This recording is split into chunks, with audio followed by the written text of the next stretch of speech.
He scanned groceries with a smile and slept in his car at night. No one knew. He never asked for help. But one shopper noticed, and what happened next changed everything. If stories about quiet perseverance and unexpected kindness move you, like, subscribe, and stick around, what happens next might just restore your faith in people. At Morton's Grocery, aisle 5 always moved a little slower, but no one seemed to mind. Because Evan was bagging, and Evan always smiled. There was something about the way 19-year-old Evan Andrews approached each interaction that made ordinary moments feel less ordinary. When Mrs. Lopez struggled with her heavy milk jugs, Evan would appear beside her cart as if summoned by kindness itself, his hands already reaching to help before she could ask. When little Tommy bounced impatiently beside his mother while she counted coupons, Evan would crouch down to Tommy's eye level and ask about the crayon drawing clutched in his small fist. "That's a really cool dinosaur," Evan would say, his voice carrying genuine interest. "Is he friendly?" Tommy would beam, suddenly forgetting his impatience, launching into an elaborate story about his T-Rex named Mr. Chompers, who only ate vegetables and helped lost kittens find their way home. Evan listened to every word, nodding seriously at the important parts, while his hands continued their practice dance of arranging groceries in bags with an efficiency that came from months of repetition. The smile never wavered. Not when Mrs. Rogers complained about the rising cost of bread for the 4th time that week. Not when the afternoon rush left him standing for 6 hours straight without a proper break. Not when the ancient cash register in his lane jammed again, causing a line of frustrated customers to form behind carts full of melting ice cream and crying children. Sandra Brennan, a 73-year-old retired teacher who visited the store every Tuesday and Friday like clockwork, had been watching Evan for months. She'd seen grocery store employees come and go over the years, sullen teenagers counting minutes until their shifts ended, college students distracted by their phones, middle-aged workers worn down by the monotony of retail life. But Evan was different. "You know," she told her neighbor Helen one afternoon over tea, "that young man at Morton's Grocery remembers everyone's name. Not just mine, everyone's. He asks Mrs. Kim about her granddaughter's piano recital. He remembers that Frank has a bad back and always offers to carry his bags to the car." Helen stirred her tea thoughtfully. "Sounds like good customer service training." "No," Sandra shook her head. "This isn't training. This is just who he is." What Sandra couldn't have known was that behind Evan's cheerful demeanor lay a carefully constructed routine born of necessity. Each morning at 5:30 a.m., he would wake up in the back seat of his old sedan, parked behind the 24-hour laundromat 6 blocks from the store. He kept a small camping pillow and a thin blanket folded neatly in his trunk, along with a backpack containing 2 changes of clothes, a toothbrush, and a bar of soap wrapped in a washcloth. The laundromat's restroom served as his morning preparation space. He would brush his teeth, wash his face, and change into his work uniform, a red polo shirt and khaki pants that he hand-washed in the laundromat sink every few days. By 6:45 a.m., he was walking through the employee entrance of Morton's Grocery, 15 minutes early for his 7 a.m. shift, his smile already in place. The store had become more than just his workplace. It was his anchor to humanity. Within its fluorescent-lit aisles, surrounded by the familiar sounds of shopping carts and scanning beeps, Evan felt purposeful. He felt seen. He felt like he mattered. "Good morning, Evan," called out Maria, one of the cashiers, as he clocked in. "Morning, Maria. How's your mom doing after her surgery?" "Much better. Thanks for asking. She's been walking a little more each day." "That's wonderful. Tell her I said hi, okay?" These brief exchanges, multiplied throughout his 8-hour shifts, created a web of connection that Evan treasured. Each customer interaction was a small gift, a reminder that despite sleeping in his car and surviving on dollar menu meals and employee discount groceries, he was still part of something larger than his circumstances. The changes began subtly when Mr. Daly arrived as the new store manager in early October, where the previous manager, Mrs. Foster, had valued employee morale and customer satisfaction in equal measure. Mr. Daly brought a different philosophy, one measured in metrics, efficiency reports, and corporate compliance standards. Daly was a thin man in his 40s with prematurely gray hair and wire-rimmed glasses that he constantly pushed up his nose. He carried a clipboard wherever he went, making notes about everything from checkout speeds to the precise angle of product displays. Within his first week, he had posted new signs in the break room outlining productivity expectations and customer interaction guidelines. The guidelines were clear: greet customers promptly, bag efficiently, and keep conversations brief and professional. Remember, the memo concluded, every second counts in creating optimal customer flow. Evan tried to adapt. He did. When Sandra came in on her usual Tuesday visit, he limited himself to a quick, "Hello, Mrs. Brennan," instead of their customary chat about her garden or her late husband's favorite books. When Tommy excitedly showed him a new drawing of Mr. Chompers riding a spaceship, Evan gave it a hasty glance and a distracted "that's nice, buddy," before turning immediately back to his bagging. But the adjustment felt like wearing clothes that didn't fit. Each abbreviated interaction left him feeling hollow, disconnected from the very thing that made his difficult circumstances bearable. He began to notice customers looking slightly confused by his new efficiency-focused approach. Mrs. Lopez seemed surprised when he didn't ask about her grandchildren. Frank appeared taken aback when Evan simply placed his bags in his cart, without offering to help carry them to his car. 2 weeks into the new regime, Mr. Daly appeared at Evan's station during the busy Thursday evening rush. He stood silently for several minutes, clipboard in hand, watching as Evan helped customers. When an elderly man struggled to remember his PIN number at the card reader, Evan patiently encouraged him to take his time. When a mother with crying twins looked frazzled while trying to manage her toddlers and pay for groceries, Evan distracted the children with a gentle game of peekaboo while she completed her transaction. "Andrews," Mr. Daly called out as the rush died down, "I need to speak with you." They walked to a quiet corner near the customer service desk. Mr. Daly consulted his clipboard before speaking. "I've been timing your customer interactions. You're averaging 43 seconds per customer when the standard is 28 seconds. That's a significant efficiency problem." Evan felt his stomach tighten. "I'm sorry, sir. I'll work faster." "It's not just about speed. I observe you engaging in personal conversations with customers. That gentleman at the card reader. You spent nearly 2 minutes on a transaction that should have taken 30 seconds. The woman with the children, you were playing games instead of focusing on bagging. They just seemed like they needed a little patience and kindness," Evan said quietly. Mr. Daly's expression remained stern. "What they need is efficient service so they can complete their shopping and leave. What they don't need is a grocery bagger trying to be their friend. Customer service is about professionalism, not entertainment." Evan nodded, but every fiber of being disagreed with the man. "I understand. I hope you do. Corporate has been very clear about our productivity targets. If your numbers don't improve by the end of next week, we'll need to discuss whether this position is the right fit for you." The threat hung in the air between them. For Evan, losing this job wouldn't just mean finding new employment. It would mean losing his only stable connection to the world, his only source of income, and quite possibly his ability to survive.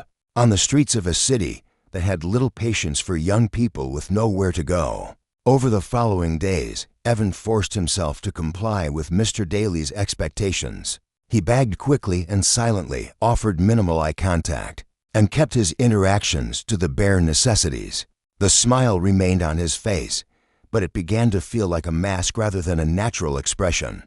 Daly paced around the checkout area, lingering like a bad smell. Always with his clipboard in hand, it was easy to connect the dots. On a rainy Wednesday afternoon, Sandra noticed the change immediately. Evan barely looked up when she approached his lane, focusing intently on arranging her groceries with mechanical precision. "How are you today, Evan?" she asked, hoping to spark their usual conversation. "I'm well, thank you." "Paper or plastic?" His voice was polite but distant. Sandra felt a pang of loss. Something precious had been taken away, though she couldn't quite articulate what it was. After completing her transaction, she lingered near the front of the store, watching as other customers experienced the same efficient but impersonal service that had replaced Evan's natural warmth. Later that afternoon, Sandra was retrieving her reading glasses from her purse near the employee break room when she heard voices through the partially open door. One voice belonged to Luis Martin, the assistant manager who had worked at the store for 8 years. The other was Evan's. "You seem different lately, man. Everything okay?" Luis was asking. There was a long pause before Evan responded, his voice barely above a whisper. "I'm trying to do what Mr. Daly wants. I need this job, Luis. I can't lose this job." "Why? I mean, you're a good worker. You could find something else." Another pause, longer this time. Sandra found herself holding her breath, though she knew she shouldn't be listening. "This is the only place I feel human," Evan said finally. "I don't want anyone to feel sorry for me. But this place, these people, they're all I have. When I help Mrs. Brennan with her groceries, or when Tommy shows me his drawings, or when Frank tells me about his back problems, for those few minutes, I forget that I don't have anywhere to go after my shift ends. I forget that I sleep in my car. I forget that most days, the only real conversations I have are here." Sandra's hand flew to her mouth. She heard Luce's sharp intake of breath. "Evan, how long have you been living in your car?" "Since June. My family, it's complicated. But I'm okay. I am. The car is fine. And I have the laundromat for washing up. And I eat okay with my employee discount. I need to feel like I matter to someone, even if it's just for the few seconds when I'm helping them bag their groceries." The conversation continued, but Sandra had heard enough. She quietly moved away from the door, her heart breaking and her mind racing. That beautiful, kind young man who had brightened her weeks for months was homeless. He was sleeping in his car, using a laundromat as his bathroom. And yet every day he showed up to work with that genuine smile, ready to make everyone else's day a little better. The rain was still falling when Sandra reached her car, but she sat in the parking lot for 20 minutes, crying for a boy she barely knew but had grown to care about deeply. When she finally drove home, she had already begun formulating a plan. Sandra Brennan had been a teacher for 42 years before retirement, and she understood the power of small actions to create large changes. She also understood that the most meaningful help often came quietly, without fanfare or publicity that might embarrass the recipient.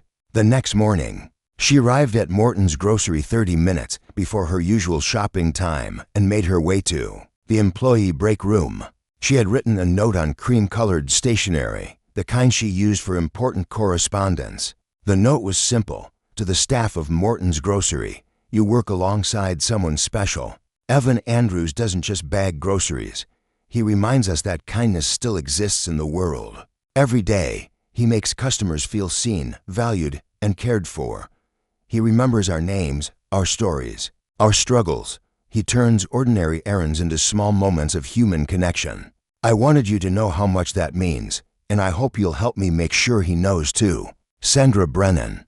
She tucked the note into a small picture frame she had brought from home and placed it on the break room bulletin board, next to the schedule and the new efficiency guidelines. Luis discovered the note when he came in for his afternoon shift. He read it twice, remembering his conversation with Evan from the day before. Without hesitation, he took a pen from his pocket and added his own message below Sandra's. "Sandra is right. Evan makes this place better just by being here. Luis."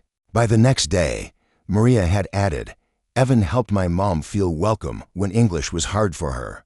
That kindness matters." Tom from the produce section wrote, "Always asks about my daughter's soccer games. Good people are rare." Even Jennifer from the deli counter, known for her no-nonsense attitude, contributed, "Makes the hard days easier just by smiling." As word spread quietly among the staff, the note became a small shrine to Evan's impact on their workplace community. But Sandra wasn't finished. On Friday morning, she returned with a large mason jar and a handwritten sign, "For someone who's always there for us." She placed it discreetly near the customer service counter, not as a spectacle, but as an invitation for those who chose to participate. The response was immediate but gentle.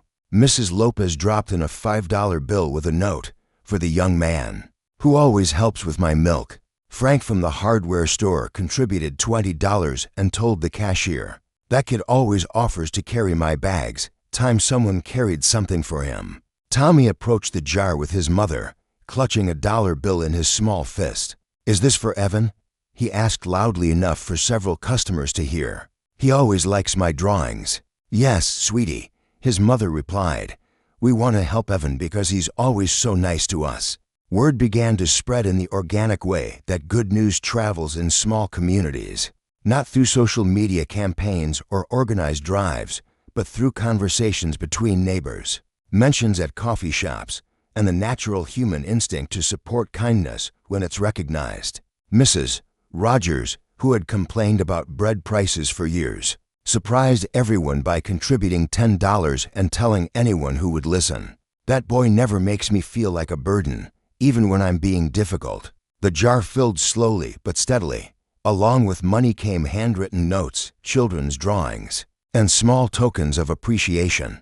A regular customer who was a baker brought homemade cookies for Evan. An elderly man who struggled with mobility left a heartfelt letter thanking Evan for always being patient with his slow movements and shaky hands. Meanwhile, Luis had begun working behind the scenes to protect Evan from Mr. Daly's efficiency demands. During a weekly management meeting, he brought up the subject diplomatically. "The customer feedback has been consistently positive about Evan," Luis told Mr. Daly. "Maybe his approach is actually good for business, even if it takes a few extra seconds per transaction." Mr. Daly frowned. "The numbers don't lie, Martin. Efficiency is efficiency. But what about customer loyalty, repeat business, word-of-mouth recommendations?" Luis pressed. "Sometimes a few extra seconds per customer creates value. That doesn't show up immediately in transaction times."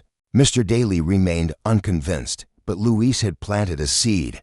Over the following days, he made sure to be visible whenever Mr. Daly was observing Evan, subtly highlighting positive customer interactions and the general atmosphere of goodwill that surrounded Evan's station. The breakthrough came on a busy Saturday morning when Corporate District Manager Rebecca Torres made an unannounced visit to review store operations. She was conducting her walkthrough when she noticed the unusual activity around the customer service counter. "What's that jar for?" she asked Mr. Daly. Mr. Daly, who had been trying to ignore the jar for days, shifted uncomfortably. "Some kind of customer initiative. I was planning to address it." Torres walked closer and read the sign, then noticed the stack of notes and drawings beside it. She picked up a few and read them, her expression growing more interested with each one. "This is all for one employee?" she asked. "Evan Andrews. He works in Lane 5. Luis interjected before Mr. Daly could respond.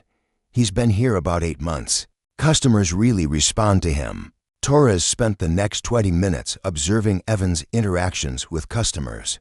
She watched him help an elderly woman reach a high shelf, saw him patiently explain the difference between paper and plastic bags to a confused child, and witnessed the genuine warmth with which customers greeted him. When she returned to the office, her conversation with Mr. Daly was brief but pointed. "That young man is exactly the kind of employee we want representing our brand," she said. "Customer engagement like that is worth its weight in gold. Whatever you're doing to develop his skills, keep doing it." Mr. Daly nodded quickly, realizing that his efficiency-focused approach had put him at odds not just with his employees and customers, but now with corporate expectations as well. By the 3rd week of October, the mason jar had grown heavy with contributions, and the collection of notes and drawings had expanded to fill a small bulletin board that Luis had installed near the customer service counter. What had started as Sandra's quiet gesture of recognition had evolved into something larger, a community expression of gratitude that seemed to take on a life of its own. Evan remained unaware of the growing tribute to his kindness. His shifts were busy, and the collection area was positioned just outside his usual line of sight. He had noticed that customers seemed a bit more talkative lately, and that Mr. Daly had stopped timing his transactions with such obvious disapproval. But he attributed these changes to the natural ebb and flow of retail life. The revelation came on a Wednesday evening when Sandra made an uncharacteristic decision. Evan's shift was ending at 8 p.m., and heavy rain had been falling for hours. As she watched him walk toward the employee exit, she remembered Luis mentioning Evan's living situation during a brief conversation. They'd head near the produce section. On impulse, Sandra approached him. "Evan, honey, this rain is terrible. Would you like a ride somewhere?" Evan paused, his hand on the door handle. His usual polite smile faltered for just a moment as he calculated the risks of accepting help versus the discomfort of walking 6 blocks in the downpour to reach his car. "That's very kind, Mrs. Brennan, but I'm okay. My car is just around the corner." "Nonsense. I'm going right past the apartments on Oak Street anyway." It was a white lie, but Sandra felt justified by her good intentions. The rain was coming down hard enough that Evan finally nodded. "If it's not too much trouble." They drove in comfortable conversation, Sandra asking about his plans for the upcoming holidays and Evan deflecting with questions about her garden preparations for winter. When Sandra turned into the parking lot behind the laundromat, following Evan's quiet directions, she maintained her composure even as her heart broke a little more. "This is perfect. Thank you so much," Evan said, his hand already on the door handle. "Evan," Sandra said gently, "which apartment is yours?" The question hung in the air. Evan looked out at the rain still falling on the small collection of cars in the parking lot, one of which, a faded blue sedan with a crack in the rear window, was clearly his home. "It's okay," he said softly. "You don't have to pretend you don't know." Sandra turned off the engine. "Tell me about it." And so, sitting in Sandra's warm car while rain drummed on the roof, Evan told his story. He talked about aging out of foster care at 18, about the family that had promised to let him stay until he got on his feet, but changed their minds when their own son moved back home unexpectedly. He described his careful routine of survival, the laundromat restrooms, the employee meal discounts, the constant calculation of which expenses were necessary and which could be postponed. "I know how it sounds," he said, "but I'm not unhappy, really. I have a job I love, and I'm saving money when I can. I have a plan to get an apartment eventually, and in the meantime, I get to be part of people's days. That means everything to me." Sandra listened without judgment, occasionally asking gentle questions that helped her understand the full scope of his situation. When he finished, she sat quietly for a moment before speaking. "You know, there's something at the store I think you should see." The next day, during Evan's lunch break, Sandra and Luis led him quietly to the customer service desk. Maria had taken over their duties so they could speak privately. Evan blinked at the small display, handwritten notes pinned to the board, drawings from kids, homemade cookies, gift cards, and a nearly full mason jar. "What is this?" he asked, voice low. Sandra smiled. "It's what happens when people recognize kindness. You've been taking care of all of us. We just wanted to return the favor." Luis handed him the jar, 800 and counting. "Folks keep dropping things off. And Mrs. Rogers, you know, the one who always argues about coupons, her son manages apartments. He's got one he'll rent to you at a steep discount, no credit check, just first month's rent to move in." Evan sank into a nearby chair, overwhelmed. He read note after note, thanked by name, remembered by faces he'd helped in small, quiet ways. His hands shook as he clutched the jar. "They see me," he whispered. "They really see me." Sandra knelt beside him. "Honey, you've been seeing us this whole time. It was time someone saw you." Word of Evan's impact had quietly made its way to Mr. Daly, thanks to Luis, and to Rebecca Torres, the district rep, who had interviewed customers on a follow-up visit. Evan's name came up in every conversation. "That young man," one shopper told her. "He makes this place feel like home." Torres returned that Friday for what she called a recognition ceremony, though it was deliberately low-key, just Evan, his co-workers, and a few loyal customers gathered near his usual lane. "Evan," she began, "your customer satisfaction scores are the highest in the district. We'd like to offer you a promotion, full-time customer service specialist, with benefits and a significant raise." Evan blinked. "I just bag groceries." "You do more than that," she said. "You build loyalty most companies only dream about." He barely had time to process the news before Mr. Daly, clipboard clutched awkwardly to his chest, stepped forward. "There's one more thing," he said. I ran some numbers. Turns out customers spend more at your register. A few said it's because they like taking their time with you." He lowered the clipboard, meeting Evan's eyes. I'd like to offer you a bonus, a kind of commission, I suppose. The store will cover your first 3 months of rent. And I'm sorry it took me this long to see your worth." The words caught Evan off guard. He saw then, in Mr. Daly's softened posture, not just a manager but a man doing his best like he had been all along. That afternoon, as co-workers congratulated him and customers stopped by with warm words, Evan stepped outside for his break. Sandra joined him moments later, a Walmart bag in hand. "Open it," she said. Inside was a bundle of apartment essentials, a set of soft towels, some fresh bed sheets, 2 pillows and a comforter, picture frames with some of little Tommy's drawings, a handmade pot holder from one of the kids who drew him pictures, and a tiny succulent in a ceramic pot. "For your new place," Sandra said. "I figured everyone else had covered groceries and rent. I just wanted you to have something that makes it feel like home." Evan swallowed hard, fingers tracing the edges of the frame. "Thank you. It's not much," she said, "but it's enough to say, you matter, and you're not alone anymore." That night, Evan turned the key in the door of his new apartment, a small, quiet space with a window that let in the afternoon sun. It wasn't just shelter, it was his.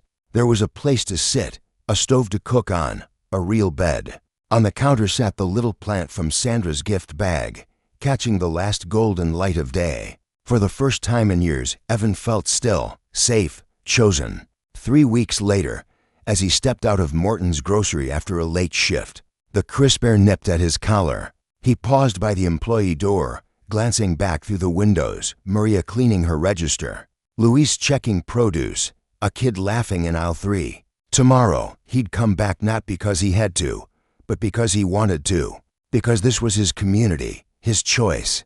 As he walked toward his car, not to sleep in, but simply to drive home, Evan smiled. Not because he was hiding, but because he was full. Sometimes the kindest people are the ones who need kindness most. And sometimes, if the world's paying attention, it finds a way to give it back. In the distance, the soft glow of his apartment window welcomed him, a light that said without words, "You matter, you belong, you're home." In a world that often rushes past the unnoticed, it's the small, quiet acts that leave the deepest mark. Don't forget, everyday heroes are all around us.